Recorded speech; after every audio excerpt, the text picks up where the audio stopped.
Welcome back to the deep dive. Today we are heading down south. We're stepping into the sweltering heat of a Georgia November. Which is a real thing, apparently. It is a very real and very oppressive thing, according to our sources. We're here to unravel a mystery that is quite literally buried beneath the foundations of a small town.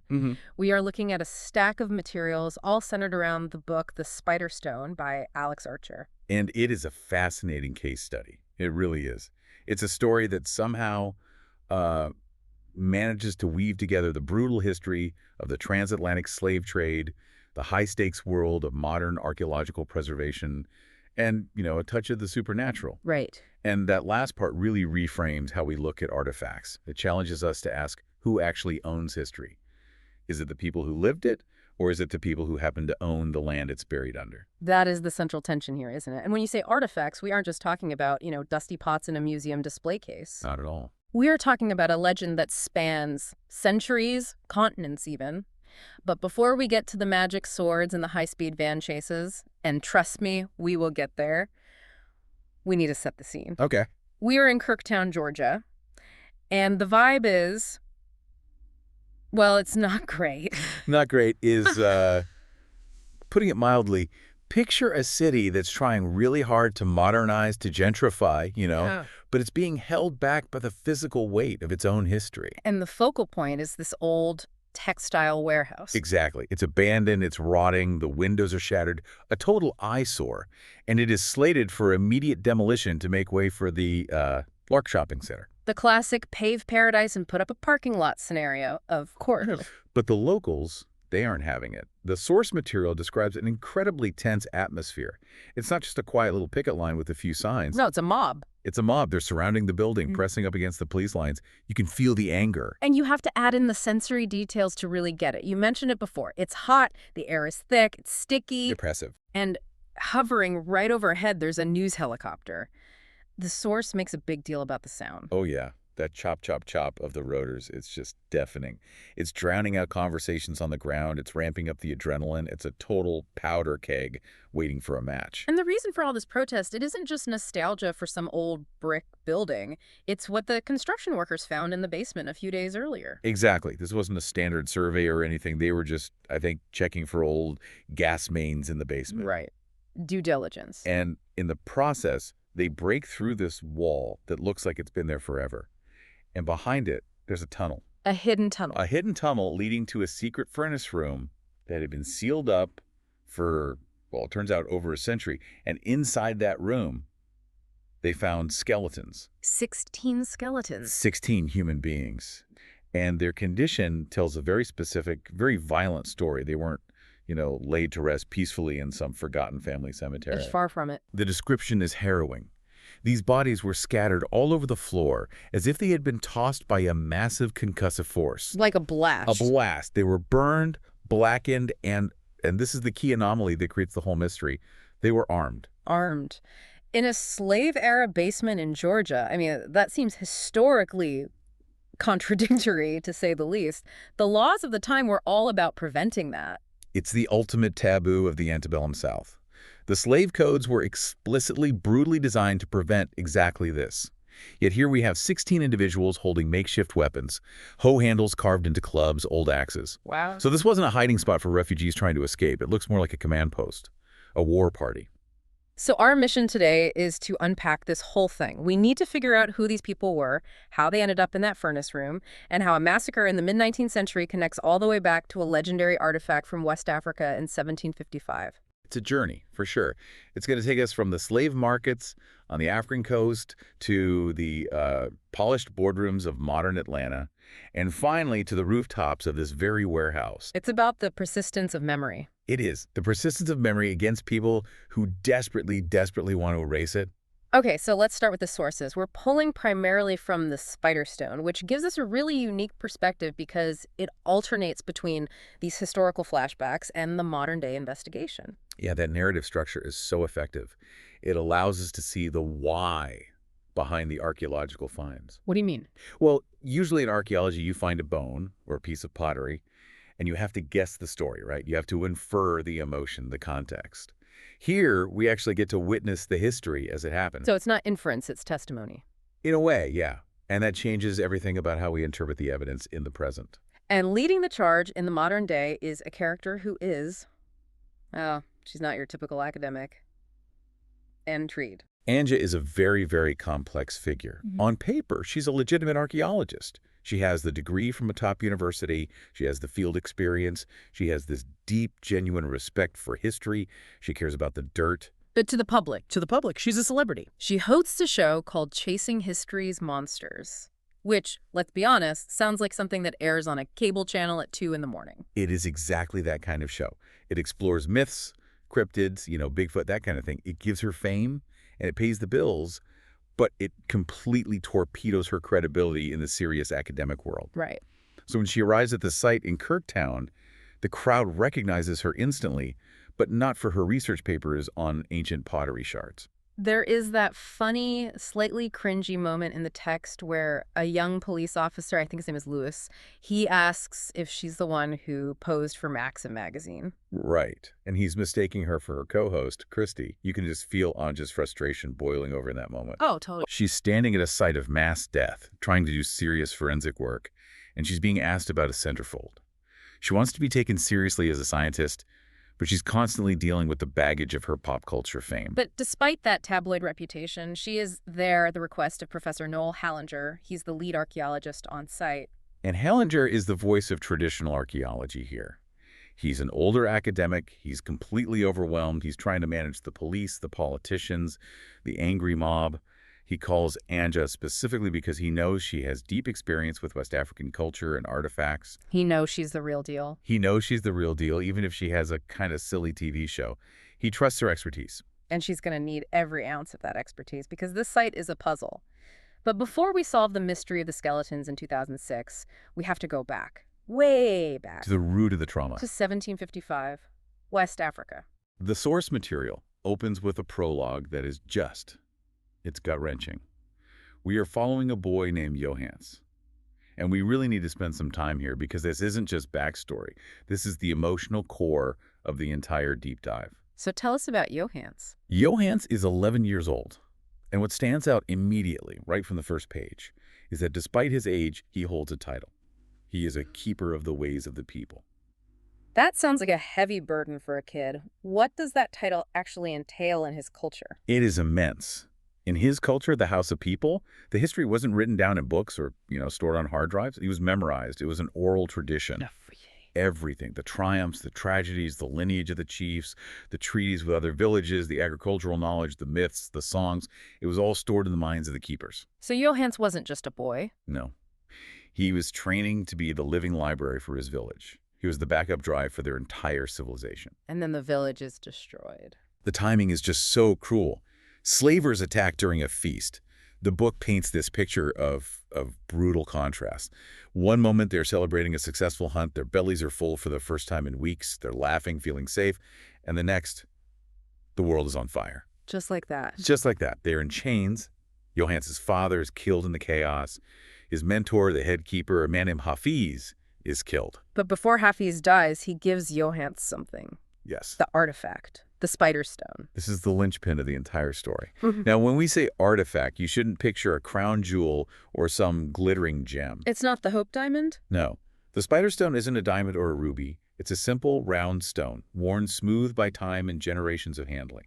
Carved into it is the shape of Anansi. Anansi the spider. The trickster god, I've heard of him. Exactly. In a lot of West African folklore, Anansi is this incredibly complex figure. He's not good or evil in the Western, binary sense. He's more chaotic neutral. That's a great way to put it. He's curious. He's a messenger between the gods and humans. But most importantly, he represents wisdom and survival through wit.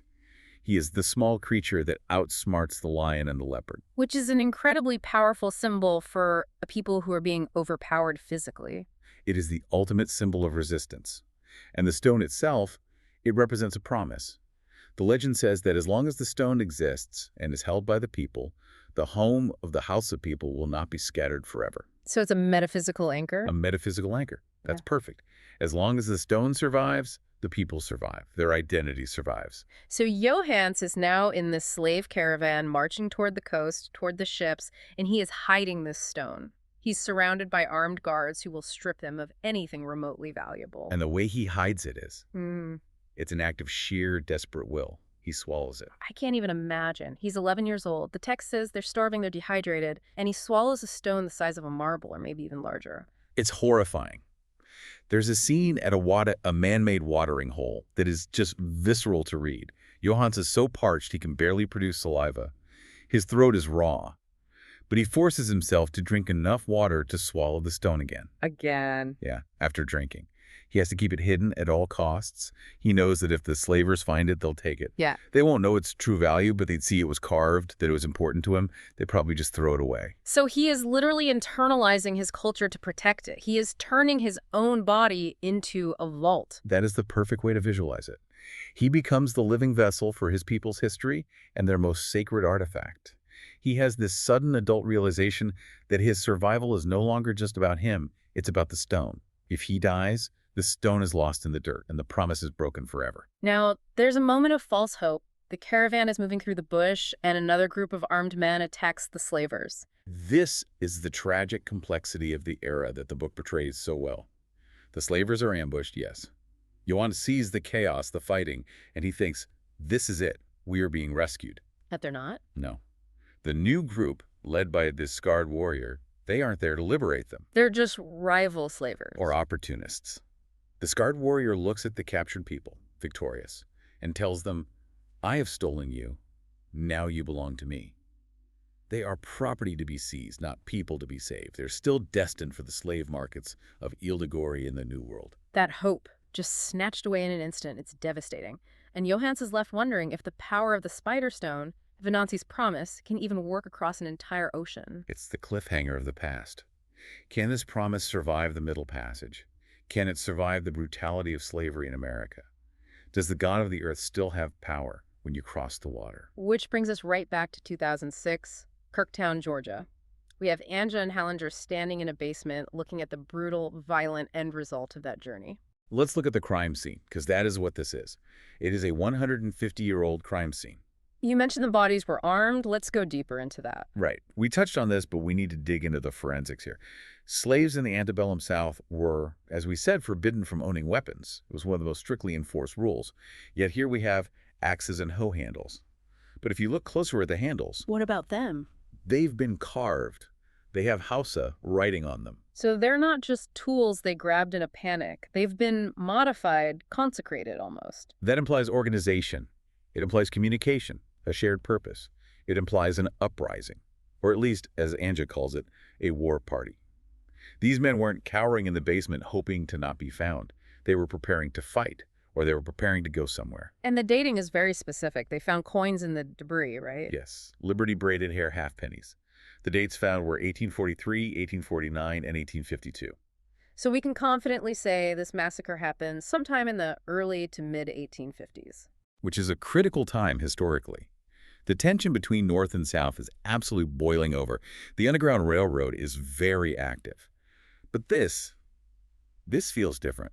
The Underground Railroad was about stealth, about slipping away in the dead of night. This room feels like it was about resistance, about making a stand. Now, Allinger points out a large stone in the room. This is important. It's about the size of 2 fists, and it's covered in that same Hausa writing. And this is a crucial detail for you to track as a listener. Do not confuse the stones. This large stone is not the spider stone. Right. Johannes swallowed a small stone. This thing is a boulder by comparison. You're not swallowing this unless you're a python. Exactly. Yeah. But it's incredibly significant. Annja starts to translate some of the writing on this large stone. It speaks of an exodus or a long journey. It seems to be a record of some kind, a manifesto maybe. So the group left a record of what they were doing, whatever it was. Which fits Johannes' character Yeah. perfectly, doesn't it? Remember, he is a keeper of the ways. Even in slavery, even decades later as an older man, he would be trying to record the history of his people. If he knew they might die, he would want to leave a testament. So we have a manifesto written on a rock. We have armed men. We have a massacre. Someone didn't want this group to leave. Or someone wanted what they had. And this is where we meet the antagonists. Enter the Tatum brothers. These guys are, well, they are a piece of work. Let's talk about Christian Tatum first. Christian is the suit. He represents the modern, polished face of the Old South. He's a wealthy Atlanta businessman. He does government contracts, military engineering, and he has political aspirations. He's running for state representative. And he's obsessed with genealogy, which usually is a harmless hobby. You know, people like finding out they're related to royalty or a famous poet or something. For Christian, genealogy isn't about honoring the past. It's about curating a pedigree. It's about image management. He's terrified of a scandal. He wants the prestige of an old, powerful family name, but absolutely none of the guilt that comes with it. And the family scandal is buried deep in that basement. Christian knows the family secret. He's read the journals. His ancestor, Horace Tatum, was the son of Jedediah Tatum, the man who owned the mill and the cotton fields in the 1850s. And Horace knew Johans. And Horace wasn't a nice guy. No. The family journals, which Christian has read, reveal that Horace became obsessed with Johans. He believed Johans possessed a treasure map. He didn't understand the spiritual value of the spider stone. He projected his own greed onto it. He thought it led to gold or some kind of hidden riches. So Horace is the one who murdered the slaves. That is the clear implication. He cornered them in that basement 150 years ago. He tore the place apart looking for this treasure. And when he didn't find it, or when they refused to give it up, he blew the furnace. He caused the explosion that killed them all and sealed the room. And now, in the present, Christian is afraid that if Annja and Hallinger identify the bodies and link them back to the Tatum family plantation, his political career is toast. Vote for Tatum. His great-grandpa was a mass murderer. Isn't a great campaign slogan, is it? It would ruin him. He represents the eraser mentality we talk about. He wants to wipe the slate clean, pave it over. Literally. So he calls in his brother, Dak, to handle the dirty work. Dak is the enforcer. He is the eraser in human form. If Christian is the polished suit, Dak is the blunt instrument. He's an ex-army ranger turned mercenary. He is the polar opposite of Annja. Annja seeks to preserve history. Dak destroys it for a paycheck. There is a chilling distinction between the brothers that the source points out. Christian cares about the family name, about the image. Dak doesn't care about any of it. Dak explicitly says he doesn't care about his ancestors.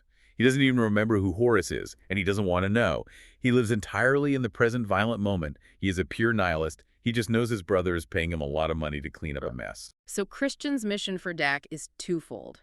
He wants the stone found, because he still believes the family myth that it's valuable, and he wants the building and all its contents destroyed. He wants to profit from the treasure and then incinerate the crime scene. It's the ultimate act of historical exploitation. Okay, let's pivot for a second to something that makes this story so unique.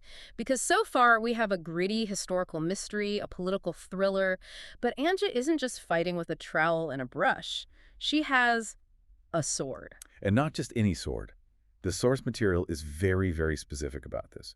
She possesses a fragment of the sword of Joan of Arc. Joan of Arc, Maid of Orleans. That's a massive historical leap from West Africa and Georgia.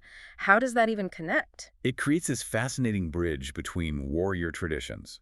But it's not someone she carries in the scabbard on her back. She isn't walking around the dig site looking like a cosplayer at a comic convention. Right, that would probably raise a few eyebrows with Officer Lewis and the Kirktown PD. Just a few. No. The mechanics of it are fascinating. The sword exists in a place the book calls otherwhere. Otherwhere. That's the term they use. That's the term. It's a metaphysical space, a different dimension. It's not physical reality as we know it. Annja can reach into empty air, mentally visualize the hilt, and just pull the full broadsword into our reality. That is incredibly handy. No metal detectors to worry about. Extremely. But it's not just a weapon. It comes with other things. Heightened senses. She mentions feeling predatory eyes on her in the crowd at the warehouse. The sword seems to be semi-sentient, or at least it alerts her to danger. It connects her to a warrior lineage. It changes the genre, doesn't it? We go from a historical thriller to something almost mythical. We do. It connects Annja, this modern woman, to a lineage of warriors, just like Johans connects to his lineage of keepers. That is a great parallel. I hadn't thought of it that way. Both of them are custodians of something ancient and powerful. Johans has the stone. Annja has the sword. They are both burdened by history. So the stage is set for the confrontation. We have the archaeologists in the basement trying to solve the puzzle of the past, and we have the mercenaries moving in to destroy it forever. It's late at night. The protesters have finally gone home. Hallinger and Annja are taking a break, but they're still on site with a few university students. And Dak's team infiltrates the building. These are professionals. Total professionals. Yeah. Masked, silenced pistols, military tactics. They cut the lights, they storm the tunnel. And this is where it gets really ugly. They don't just threaten people to get them to cooperate. So, No, to ensure compliance, to show they mean business. They shoot university student, a kid, just like that. cold-blooded, a shot to the chest. It establishes the stakes immediately. These aren't just some rough-and-tumble treasure hunters who are misunderstood.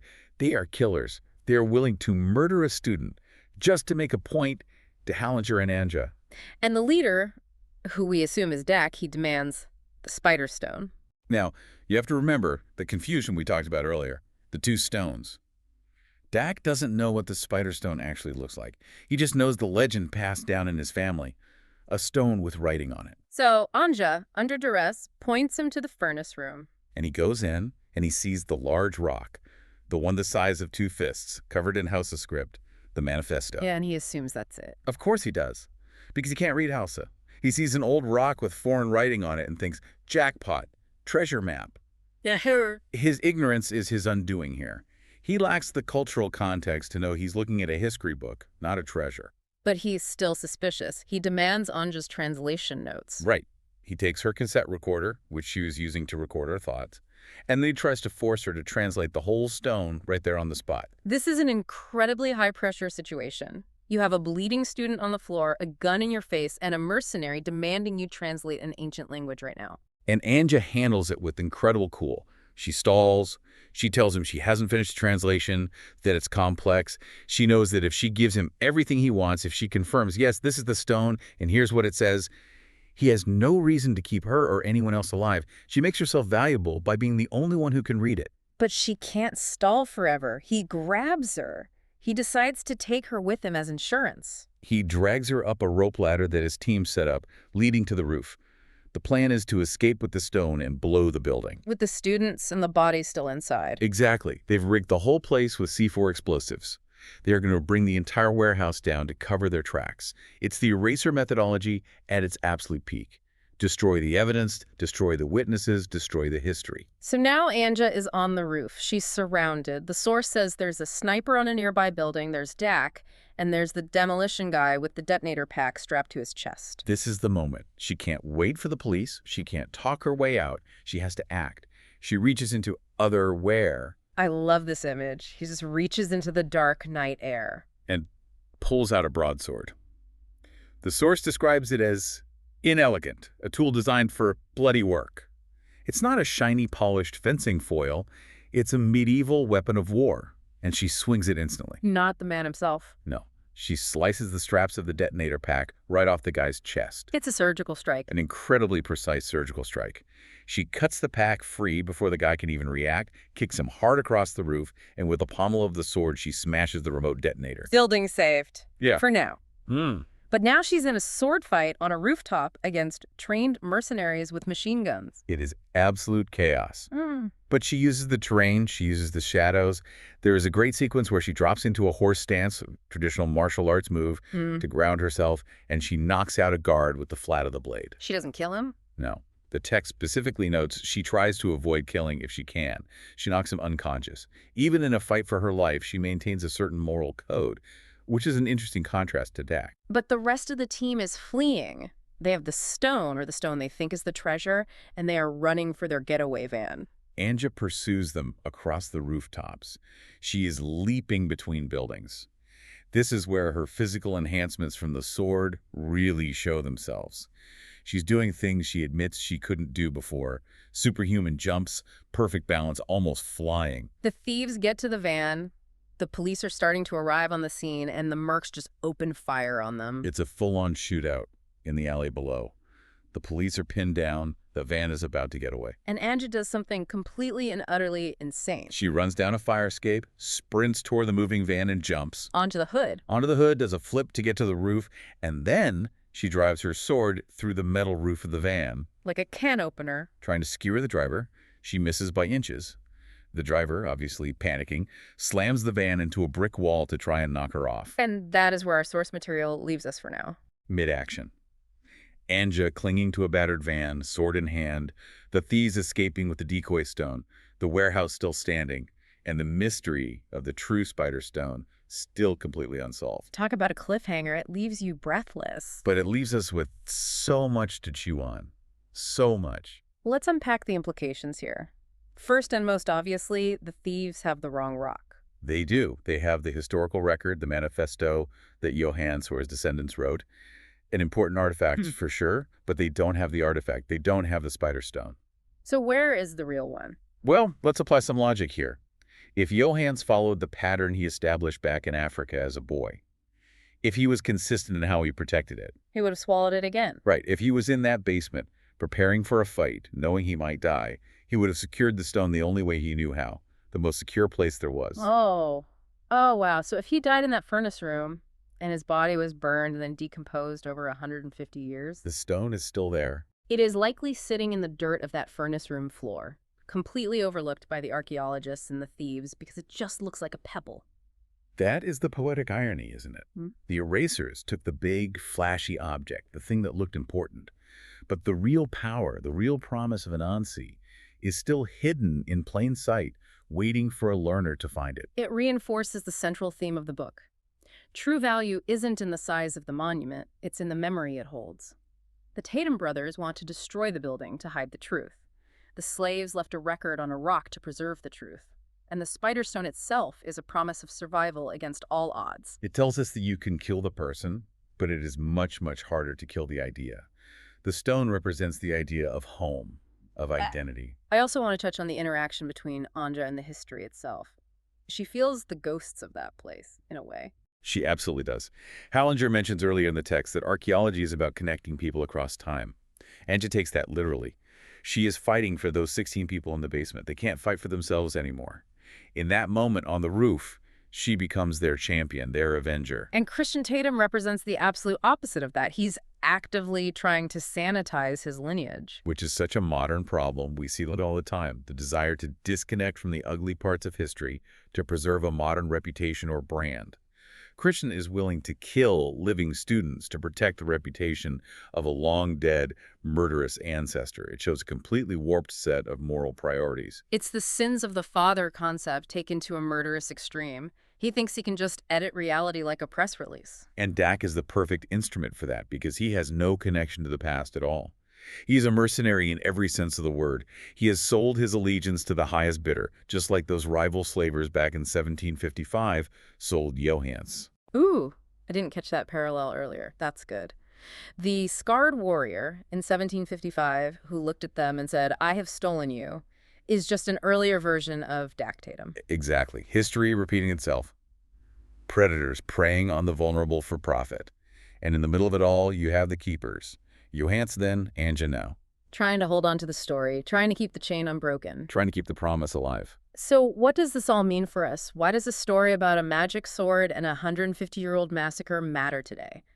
I think it matters because it reminds us that history isn't static. It's not just layers of dirt under our feet. It is active. It is alive.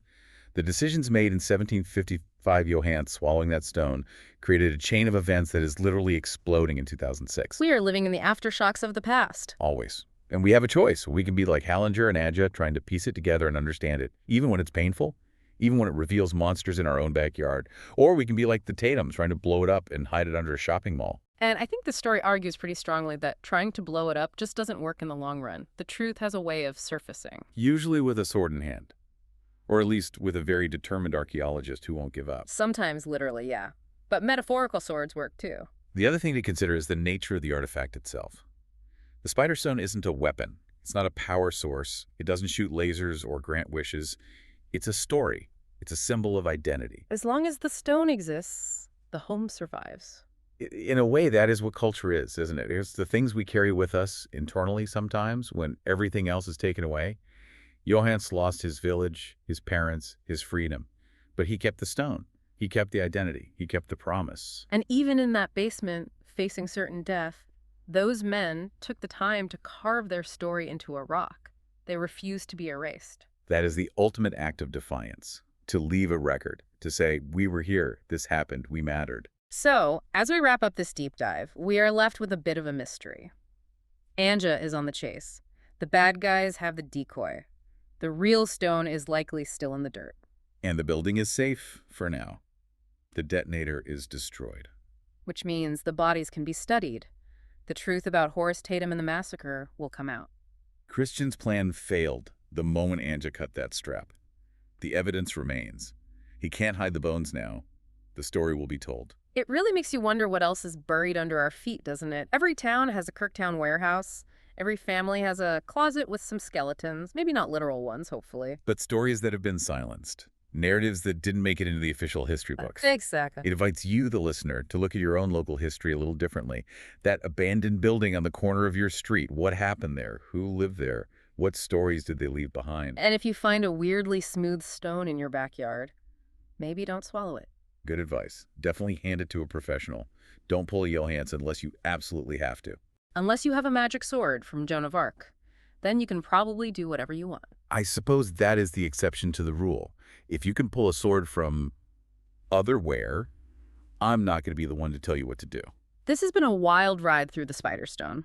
From the tragedy of West Africa to the action movie rooftops of Georgia, it's a powerful reminder that history is messy, it's violent, and it is incredibly persistent. And that the role of the historian or the archaeologist is sometimes to be a warrior for the truth. I love that. A warrior for the truth. That's a perfect way to end it. It's a noble calling. Thank you for walking us through this one. It was dense, but man, was it worth it. My pleasure. It's a story that absolutely deserves to be unpacked. And to our listeners, keep digging. You never know what you might find. Just, watch out for mercenaries and vans. And remember, some stones are best left unturned or unswallowed. We'll see you on the next deep dive.